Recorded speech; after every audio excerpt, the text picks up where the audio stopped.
All right, how to reset a standard LG refrigerator like this one. This is the one that's stacked with their freezer on top, but they're pretty much all the same on how to reset it.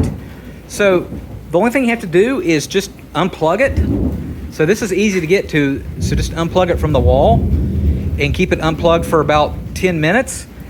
Now I understand you might not be able to get back there or pull it out. If not, just go to your circuit board in your home. If you're on a 2-story, usually it's on the first floor and it's a little metal compartment.